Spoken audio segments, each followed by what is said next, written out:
Hoje estamos começando uma nova série, o título dela é Mortificação, e todos os sábados que estarei na igreja, neste púlpito, pregarei até o final do ano sobre este tema, sobre mortificação.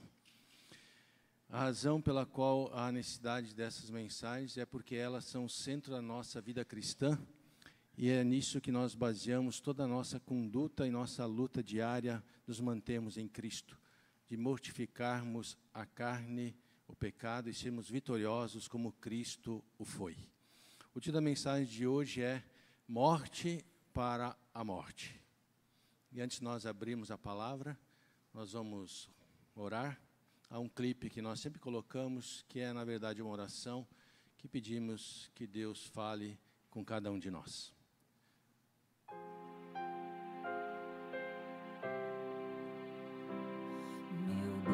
Meu Senhor, fala comigo,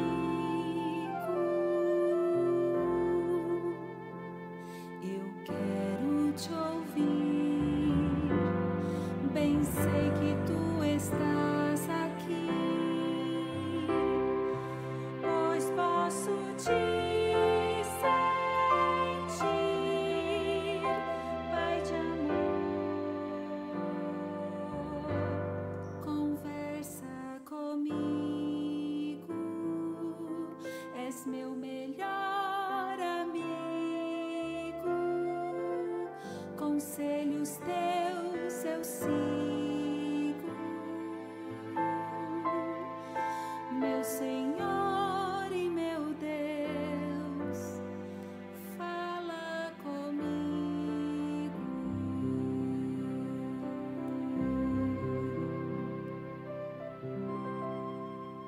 Senhor, nosso Deus, nós vamos abrir a Tua palavra nesta hora e humildemente te pedimos, envia o Teu Espírito, que ilumine a nossa mente para compreendê-la e nos conceda o poder para viver segundo aquilo que o Senhor nos revela, em nome de Jesus. Amém. Paulo diz que nós não precisamos viver constrangidos sobre aquilo que a carne deseja sobre nós. Ele diz que nós não temos nenhuma obrigação sobre aquilo que a carne nos oferece. Na verdade, ele diz que nós estamos libertos disso. Então a pergunta é, por que há tanta certeza e essa promessa na Escritura e nós nos sentimos tão frágeis em nossa vida cristã? Por que aqui e acolá caímos, às vezes caímos tanto, e porque às vezes o desespero e a incerteza invade nosso coração? Porque não temos certeza da nossa salvação em Cristo Jesus, e porque não temos uma vida de vitória diante das provações e tentações diárias as quais enfrentamos. Onde está o problema? Porque não há vitória. Porque não nos levantamos triunfantes na certeza que aquilo que Cristo é para cada um de nós. Porque há tantas derrotas, porque há tantas dúvidas, porque tantas incertezas. Por gentileza, abra sua Bíblia no livro de Romanos, capítulo 8,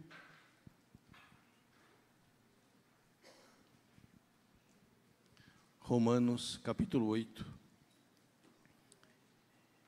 e vamos ler o verso que será o nosso verso de estudo nesta manhã.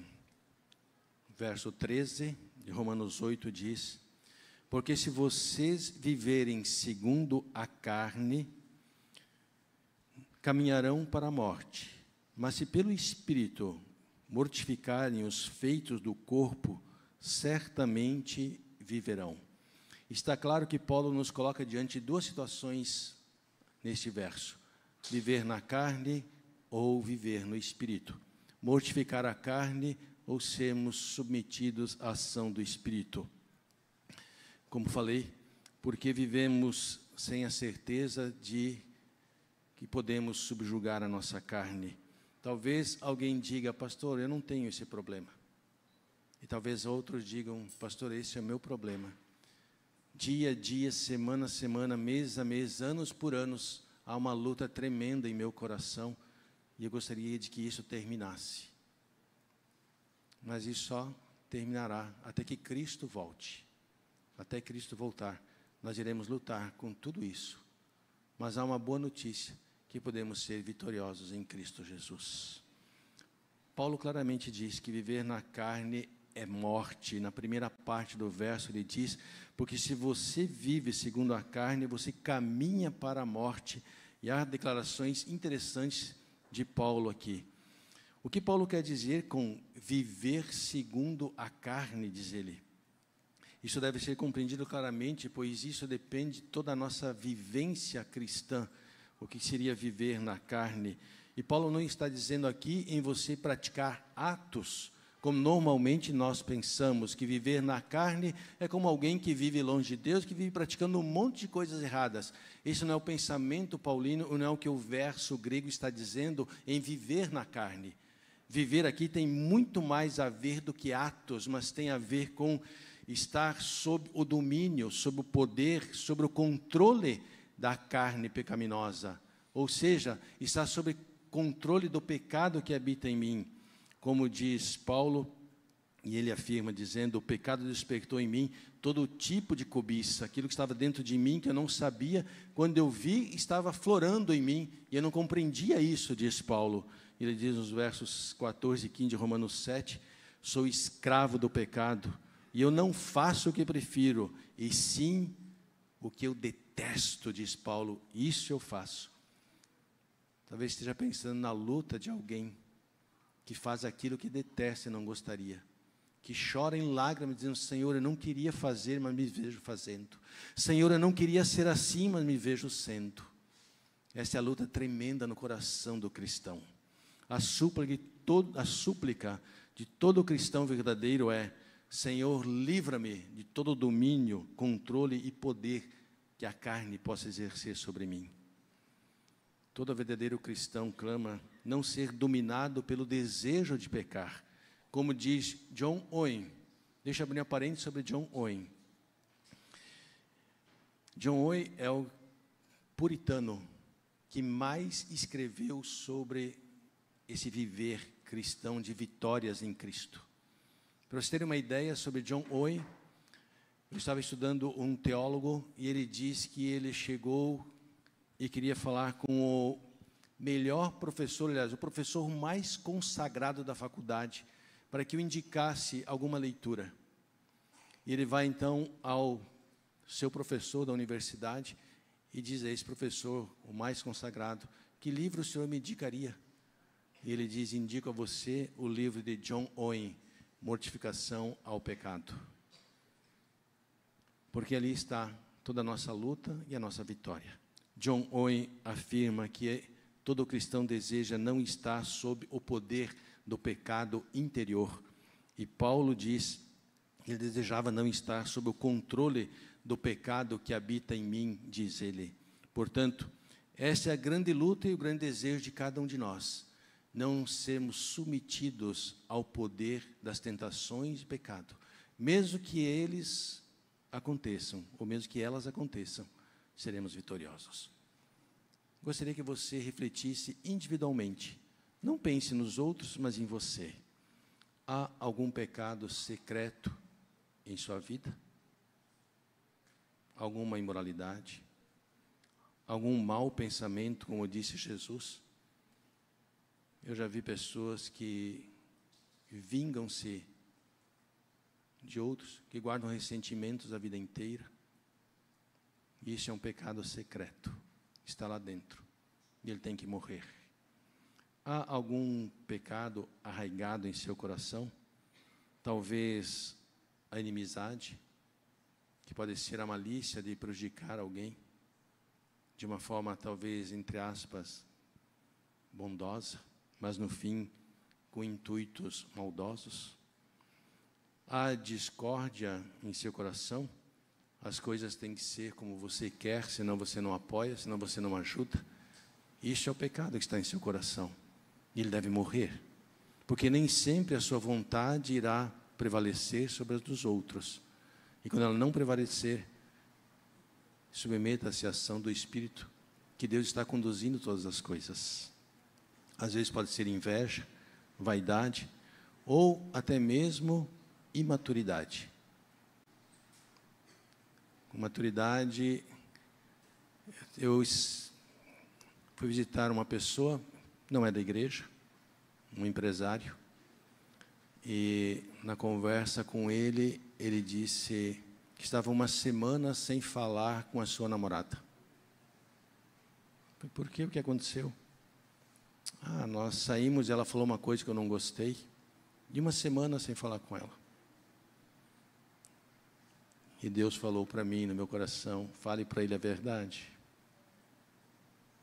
E eu olhei para ele e disse, eu sou um pastor da igreja adventista. O que eu vou falar vai lhe machucar. Mas eu tenho de falar a verdade. Ele olhou para mim e disse, pode falar, pastor. Você está sendo infantil, imaturo. Essa não é uma atitude cristã. A atitude mais certa é você ir lá e dizer, olha, isso não é o melhor, eu não gostei do que você fez. Mas ele perdoa, acabou e pronto. Que atitude é essa de virar as costas, ficar sem conversar, uma semana ainda? Não seja tão imaturo. E hoje somos grandes amigos, ele me abraçou e disse obrigado. Talvez em alguns de nós o pecado do amor a este mundo, tantas coisas, tantas luzes que brilham diante de nós, devemos orar talvez a Deus, dizer, Senhor, não me deixe amar tanto esse mundo, porque mesmo esse mundo vai terminar em chamas, nada nesse mundo vai perdurar, somente a nossa salvação em Cristo. Talvez o orgulho ou até mesmo a incredulidade, todas essas coisas são as coisas da carne, e diz Paulo, todas essas coisas não devem estar em nós.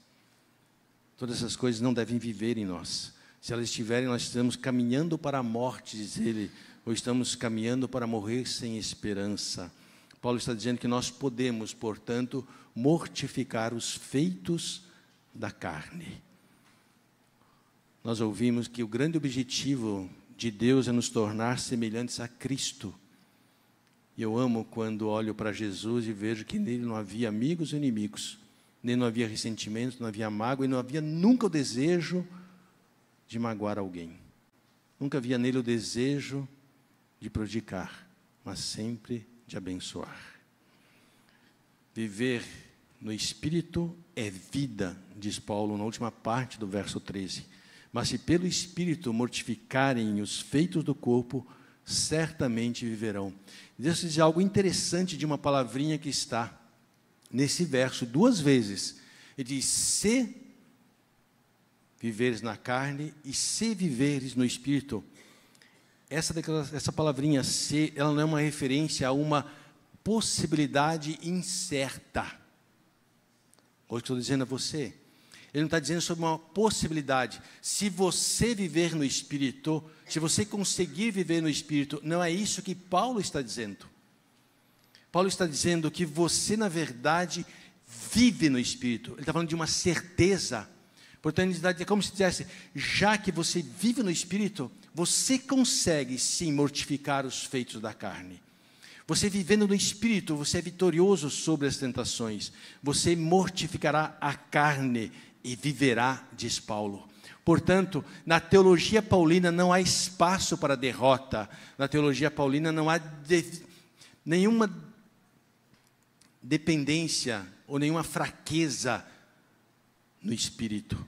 Na teologia de Paulo sempre há vitória em Cristo Jesus.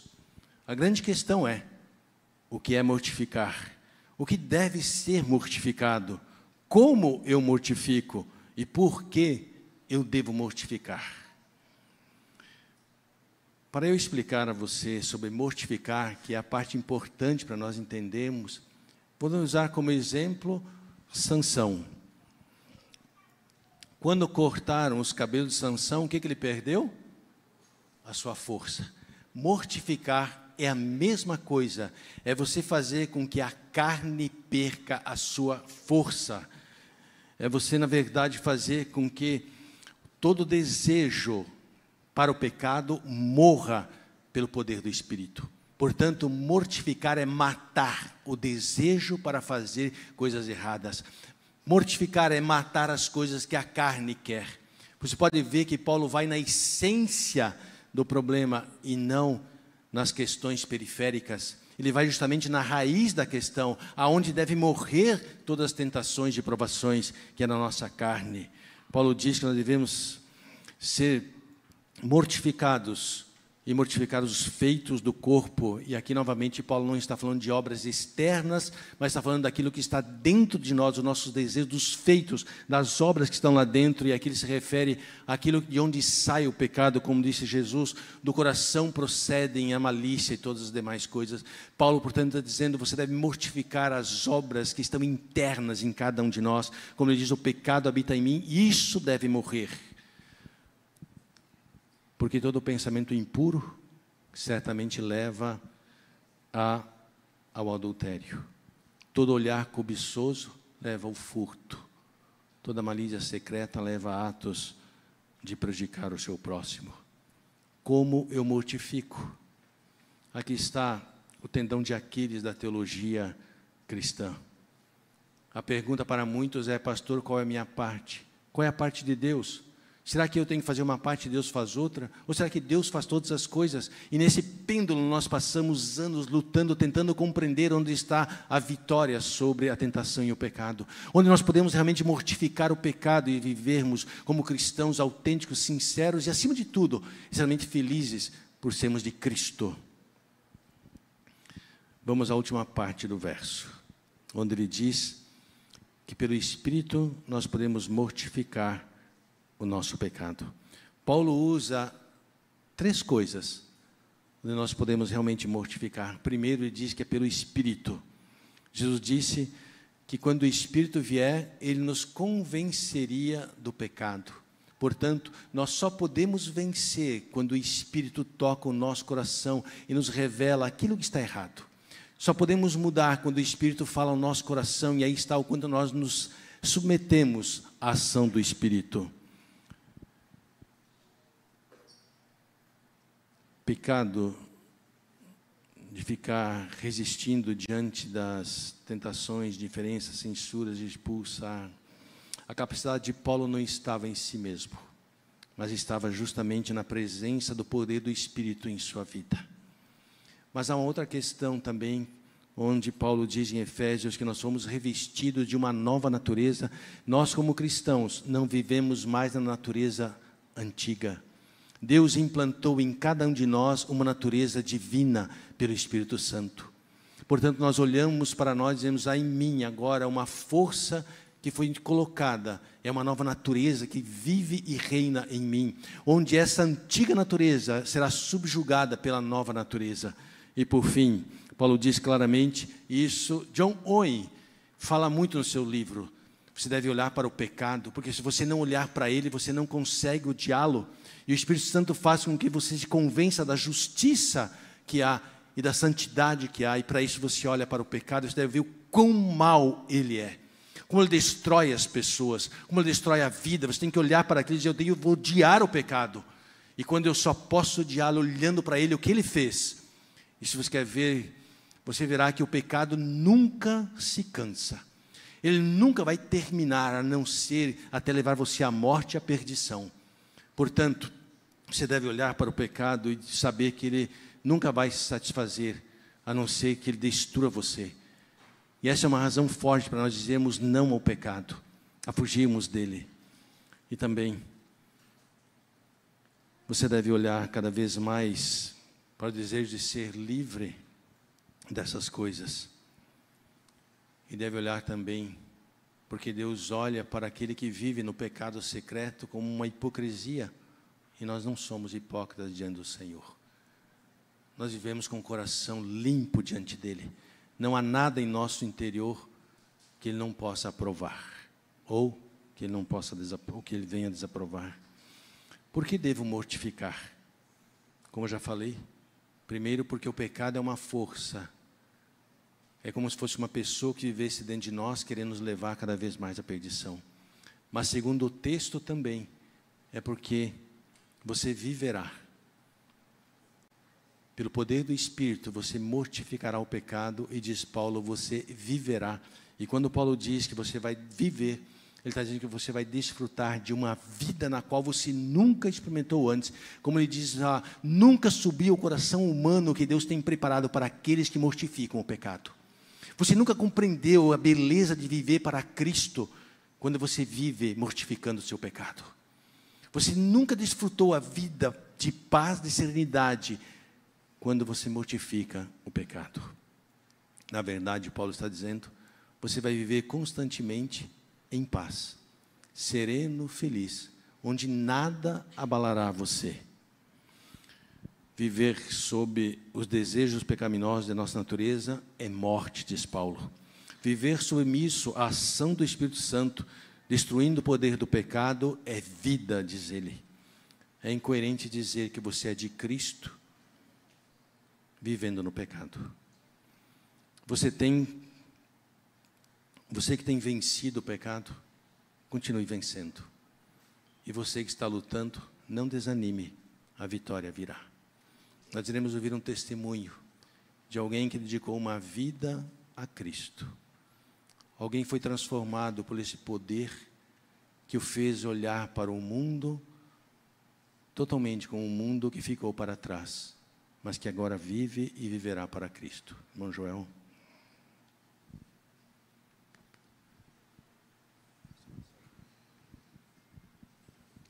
Querida congregação, bom dia.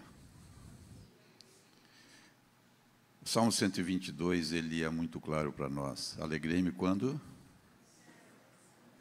Querida congregação, bom dia. Pastor Dirceu, eu vivi muitos anos na carne, muitos anos, mais de 30 anos. Não tinha a menor preocupação com a parte espiritual. E nesse período de 30 anos, 35 anos, eu nunca entrei dentro de uma igreja. Eu não tinha essa preocupação. Eu tinha tudo lá fora. Empresa, viagens, um bom casamento. Para que se preocupar com igreja? Se eu tenho tudo lá fora.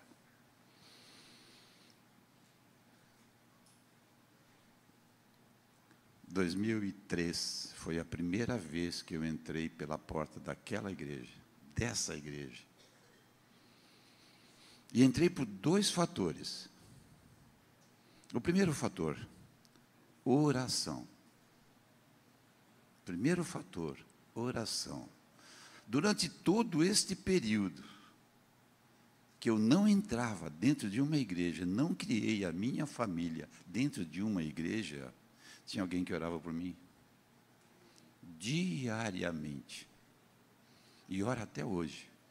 E ela está viva. É minha mãe. Quantas e quantas vezes ela me convidava para mim entrar nessa igreja, que eu vinha trazer ela, e eu dizia, não, eu não vou nessa igreja, eu vou trabalhar. Era sábado. Mães, o amor de Jesus, o amor de Deus, é quase idêntico ao amor das mães. Independente do seu filho, da sua filha, onde ele esteja, o que ele esteja fazendo, ore por eles diariamente. Coloca na tua agenda, no teu cardápio de oração, eu necessito orar pelos meus filhos. E graças a essa oração, que sistematicamente a minha esposa, a minha mãe fazia, eu entrei nesta igreja. Mas o segundo fato foi algo que popularmente a gente diz, quem não vem por amor, vem pela dor. Eu tinha alguns negócios em Curitiba em 2003 e eu já morava em Florianópolis e precisei ir a Curitiba. Precisei resolver alguns problemas, era uma sexta-feira. E subindo a Serra de Curitiba eu tive um acidente automobilístico. Deus sabia que eu não estava preparado, eu não frequentava igreja, Ele sabia que se Ele me levasse naquele momento, eu continuaria vivendo exclusivamente na carne e perderia a salvação. E Ele me preservou. Eu vou dar mais uma chance para esse cidadão aí. Ele me preservou, mas lá no hospital, eu acredito que nesse momento a minha mãe estava orando por mim, porque era mais ou menos 4, 5 horas da manhã, e minha mãe acorda muito cedo e ela começa a orar pelos filhos. Eu acredito não, eu tenho certeza que ela estava orando por mim, porque um cidadão igual a mim, que não ia numa igreja, não tinha a maior preocupação com a parte espiritual, Como eu vou me lembrar de Deus naquele momento, dentro de uma máquina de ressonância magnética, onde eu estava meio grogue, em função desse acidente? E lá, eu fiz uma oração. Olha só, irmãos, um cidadão que não entra numa igreja, não se preocupa com a parte espiritual, vai fazer uma oração a Deus. Senhor, eu nunca esquecerei dessa oração. Senhor, eu sei que eu sou um miserável pecador. Olha a situação que eu estou. Eu tinha perdido toda a parte superior da minha cabeça. Deus ama tanto os seus filhos, que Ele diz, não, eu vou deixar esse cidadão aí mais um pouco.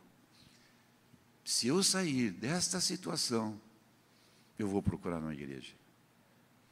Passou aí mais ou menos um ano de recuperação, e eu fui procurar uma igreja assim, mas não foi essa. Quando eu tinha meus 18, 19 anos, eu fui para a fé dos Mormons, Igreja dos Santos dos Últimos Dias.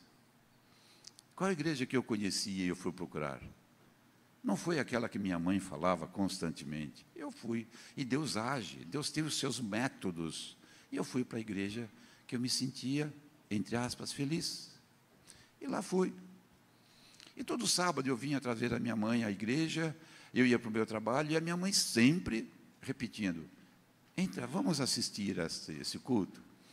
Irmãos, eu usava uma terminologia para minha mãe, dizia, mãe, os adventistas dos últimos dias, eles o são, porque eles são, sabe a lei de Gerson, só quer levar vantagem. É o único povo que tem 2 folgas no mês, na semana. Ele só folga, ele folga no sábado, e depois ele também folga no domingo. Não me convida para ir nessa igreja, mãe. E ia para o meu trabalho. O tempo foi passando. Sabe, a tua recuperação estava sendo excelente, mas sabe quando o Espírito Santo começa a falar, tocar no teu coração que falta alguma coisa, tu não está feliz. Não sei se você já passou por isso, mas tem algo que te incomoda. E aquilo foi me incomodando. Eu já não tinha mais a mesma felicidade de estar naquela igreja. Um certo dia, e por incrível que pareça, nessa igreja, a minha esposa se afeiçoou. A igreja dos Mormons tem algo muito bom, tem pessoas excelentes lá dentro. Aliás, em todas as igrejas. E a minha esposa se apaixonou pela igreja. E eu estou naquele dilema. Um certo sábado, eu deixei a mãe, fui até o meu trabalho, voltei de carro e entrei em 2023 naquela porta ali. Eu ainda estava em fase de recuperação do meu acidente, os mais antigos devem lembrar. Eu entrei naquela igreja, entrei nessa igreja, era mais ou menos 9 horas, a minha mãe chegou às 8h30, eu fui até, o serviço até era 9, 9h10. Saí daqui, era 12h15, eu não esqueço, por quê? Porque eu saí daqui, é o seguinte, esse pessoal não tem sentido, das 9 horas até meio-dia. Não faz sentido este negócio, ficar num banco de igreja, a vida aí fora girando, produzindo, e nós perdido num banco de igreja, a troco de quê? Sair dessa forma. Mas aqui nessa igreja, gente, eu fui amado, eu entrei, tem algumas pessoas que não estão mais conosco, mas sabe aquele abraço diferente, Lumar Bertoli e sua família, irmão Newton Chaves, que virou um parceirão meu. Sabe, quando você abraça, você conversa, e aquele relacionamento de um dia, de somente um dia, fez uma grande diferença na minha vida, porque eu retornei outras vezes na igreja. Mas eu retornei à igreja para dizer para minha mãe que ela estava errada com referência à guarda dos mandamentos. Eu ainda não tinha entendido o Espírito, por quê?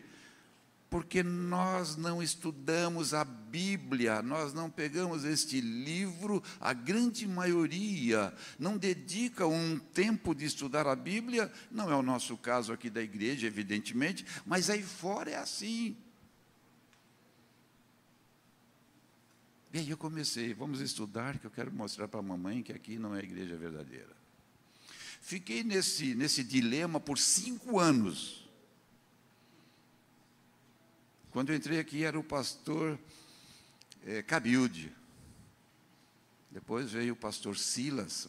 Depois veio outro pastor. E no final veio o pastor Jetler. Eu já tinha feito os estudos bíblicos. Eu já tinha estudado a Bíblia. Eu já estava convencido de que aqui era a igreja verdadeira. No entanto, eu não tomava a decisão do batismo. O pastor Silas um dia marcou o meu batismo para um sábado, e naquela semana eu fui viajar. Ele me ligou na sexta-feira, eu disse, olha, pastor, vamos mudar a data. Eu estava fugindo daquilo que eu precisava fazer. Eu continuava vivendo na carne. E aqui chegou um pastor que fez a grande diferença na minha vida. Pastor Jetler, vocês lembram do pastor Jetler? Um certo dia ele me visitou, e ele foi com 3 palavras. O que você precisa para batizar? O que você está esperando para batizar? Ele saiu, foi embora, e eu fiquei raciocinando, pensando das bênçãos que Deus fez na minha vida, as oportunidades que Ele me deu de vida, de crescer na vida, e Ele estava mais uma vez me colocando um servo dEle na minha frente, e eu estava tentando fugir. Eu tomei a decisão, vou me batizar. Liguei a ele e falei, pastor, quero conversar com o senhor, vamos marcar a data do meu batismo. E marcamos. Cheguei em casa, falei para minha esposa, olha, eu vou me batizar na igreja adventista. Quê? Tu está maluco? Eu já tenho a tua mãe aqui, agora mais um? Gente, e eu falei, olha, mas eu preciso me batizar nessa igreja. Você não vai. Eu e minha esposa temos personalidade forte. Então, a gente tem que ter muito amor no coração para viver com pessoas de personalidade forte. Ela tem muito amor por mim e eu tenho por ela, porque senão a gente não vive. E eu disse, mas eu preciso. Eu fiz uma promessa para Deus e na igreja. Mas a igreja mormon não está me atendendo às minhas necessidades, porque eu já conhecia a verdade. Não. O que eu fiz? Marquei meu batismo, não avisei nada para ninguém. Não avisei nada para ela, nada para minha família, porque se eu falasse para minha família, ela ficaria sabendo. Se ficasse sabendo, eu já sabia o que ia acontecer. E me batizei. Me batizei com aquele pensamento, bom, agora está todos os meus problemas resolvidos, minha situação econômica é regular, agora estou na igreja verdadeira, acabou os meus problemas. Agora, aquele problema que eu tinha, lê do engano. Aí começaram os meus reais problemas de relacionamento no meu lar. Nós tínhamos a vida social agitada. Gostávamos de dançar muito em bailes, noites, shows. E agora, qual era a resposta do Joel aos pedidos da minha esposa? Normalmente isso acontece sexta-feira, sábado. Isso não acontece segunda, terça, quarta e quinta, dificilmente. Mas sexta-feira e sábado é o dia da balada. Ah, vamos ver o cantor tal? Não, não dá. Sexta-feira. Ah, tem o aniversário do fulano do tal, não sei o quê, vai ter um churrasco? Não, não dá. Então a resposta para mim era não. Sabe criança pequena? Seus filhos pequenos? Que eles querem fazer tudo errado e você só diz não, não, não e não, e a palavra que você mais usa é negativa, não. Era assim. Não tem relacionamento que segura. Jovens, pensem muito no namorado ou na namorada que você vai arrumar. Pense muito se você for noivar. E pense muito mais ainda se você for casar. Se você quer arrumar provação na sua vida, case com uma pessoa de uma fé diferente da sua. Você vai ter que ser muito forte nas provações que virão para você superar. E eu e minha esposa, evidentemente, não deu certo. Ela foi morar em Curitiba e eu fiquei morando aqui. Mas algo entre nós, muitos anos de convivência, fazia com que a gente conversasse, trocasse ideia. E voltamos a namorar. Voltamos a namorar, que eu chamo da minha rainha. Voltamos a namorar e conversamos. Mas eu não vou na tua igreja, viu? Mas vamos parar as discussões. Tem um negócio muito importante na nossa vida, irmãos. O negócio mais importante na nossa vida é o seguinte: discussão e briga só tem quando dois quer. Um discutindo não existe. Quantas vezes eu ajoelhei na frente da minha esposa e dizer: Senhor, perdoa, porque ela não sabe o que ela está fazendo. Ela sabe disso. E também eu não sou nenhum perfeito, eu tenho vários defeitos, vários, que ela também me corrige. E aí começamos, toda quarta-feira, aqueles irmãos mais antigos sabiam do meu pedido de oração. Era um pedido de oração: Senhor, toca na mente da minha esposa para ela me acompanhar na igreja. Isso foi vários e vários meses. Os irmãos já sabiam quando eu pedia oração. Eles já. Pela sua esposa, né? Pela minha esposa. Ela gosta de música, ela canta, ela sabe cantar, tem voz. Eu acordo cedo. Eu acordo muito cedo. Eu saía de casa, eu comprei vários DVDs com passagens, montanhas, e eu botava a música bem suavezinha, ela dormindo, e eu saía para ir trabalhar. E aquilo foi trabalhando a sua mente, o seu coração. Mas quem trabalhou mesmo foi o Espírito Santo, não fui eu, não. A gente é só o meio, nós não somos o fim, nós somos o meio. E eu agradeço a minha mãe, eu agradeço a Deus, eu agradeço ao pastor Damião. O pastor Damião foi algo fantástico, foi que deu estudo bíblico a mim, e também para minha esposa. Só que eu não sabia. Ela fez a mesma coisa comigo, viu, irmãos? Quando ela foi se batizar, porque ela aceitou, ela também não me avisou. Chego na igreja um belo dia, minha família, a ficha não caiu, a minha família, todos ali. Eu disse: gente, o que está acontecendo? E naquela época a gente fazia plataforma. Eu fiquei naquela posição ali, tinha todas as cadeiras, eu fiquei naquela posição, e eu não tinha acesso visual ao tanque batismal. E a pregação do pastor, ele conduziu, e no final ele fez uma pergunta para todos que estavam na plataforma, e chegou a minha vez. Ele perguntou: qual é o teu sonho? A igreja toda sabia qual era o meu sonho. O meu sonho é a igreja, a minha esposa ser batizada na igreja e estar aqui comigo. Ele falou assim: olha para trás. Quem é que estava lá? Era um anjo, sabe, um anjo todo de branco. E eu: Senhor, obrigado, Senhor. Obrigado, Senhor, porque mais este pedido tu tens me atendido. Este Deus que nós temos, gente, é algo maravilhoso, é algo fantástico como Ele trabalha na nossa vida.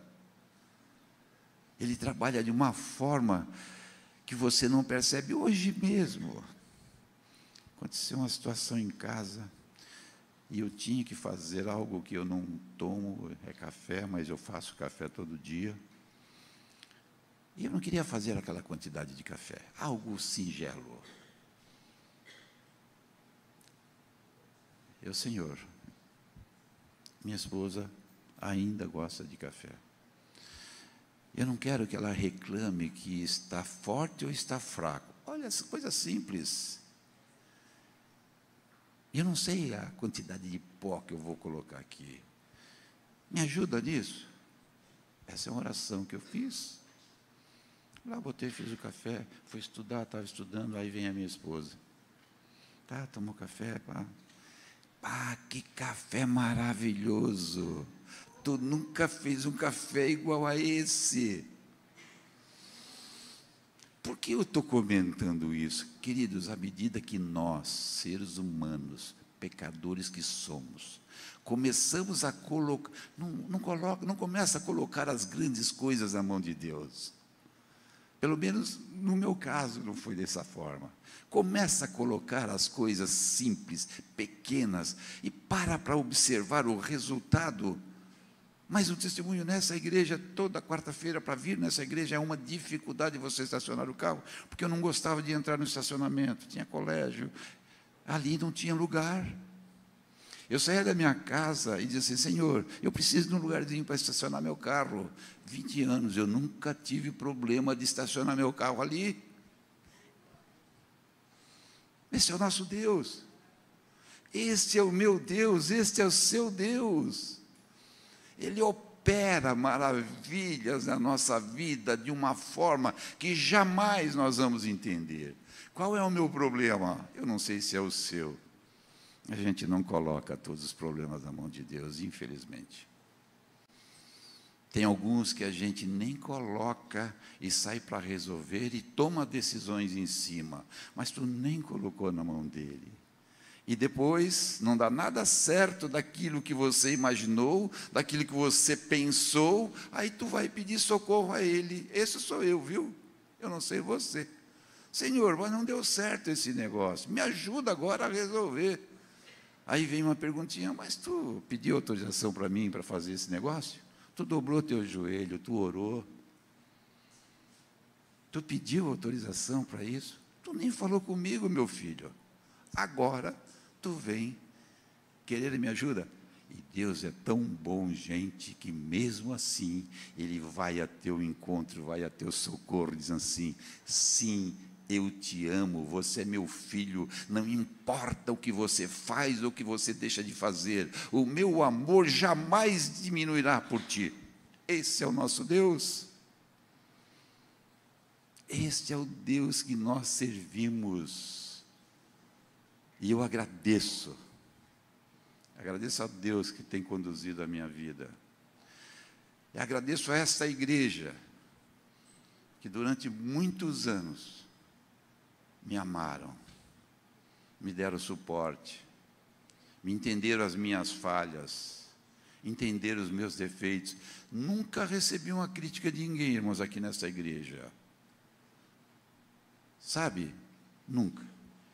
Observações, evidente que a gente comete falhas e erros, óbvio, mas aquela crítica destrutiva, onde você percebe, em 21 anos, eu não passei por isso nesta igreja.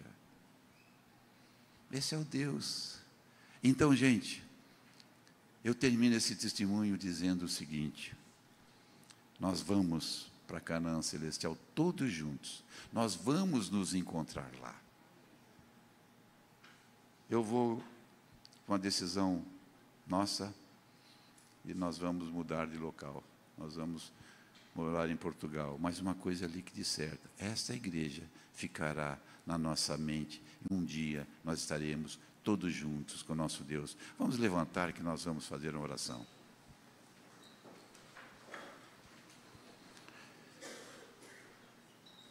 Querido e amado bom Deus, obrigado, Senhor, pelas inúmeras bênçãos que Tu tens feito para esta igreja, Senhor. Continua abençoando, ó Pai, toda a liderança, toda a membresia, que o Teu Santo Espírito esteja constantemente aqui dentro. Nós ouvimos, Senhor, que precisamos e necessitamos vencer a carne, mas através do Espírito, Senhor.